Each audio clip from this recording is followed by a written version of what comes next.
আমি রেঞ্জের আইনি সাথে কথা দিয়ে যাচ্ছি। এই যে ঘটনা ঘটেছে তার জন্য যা যা ব্যবস্থা নেওয়া পুলিশের তরফ থেকে তথা সরকারের তরফ থেকে সবকিছু নেওয়া হবে। একটু আগে মাননীয় মুখ্যমন্ত্রী ফোন করেছিলেন, মেয়েটির বাবা নাসির বাবুর সঙ্গে কথা হয়েছে। সরকারের তরফ থেকে পুলিশের তরফ থেকে যত রকম যা করার আমরা করব।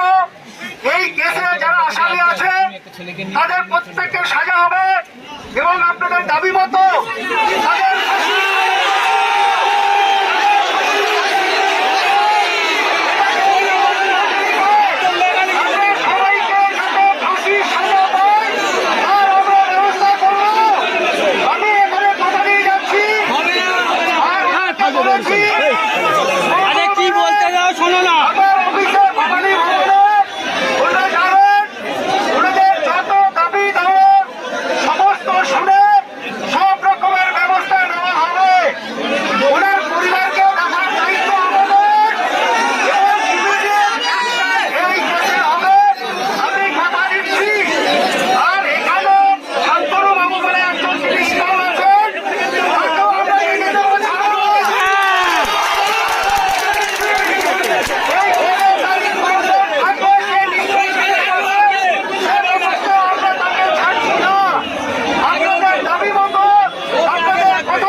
মাননীয় মুখ্যমন্ত্রীর সঙ্গে আমাদের নাসির বাবুর ডাইরেক্ট কথা হয়েছে। একটু আগে মাননীয় মুখ্যমন্ত্রী নাসির বাবুকে কি কি বলেছেন আপনারা ওনার মুখ থেকে একটু শুনে নিন।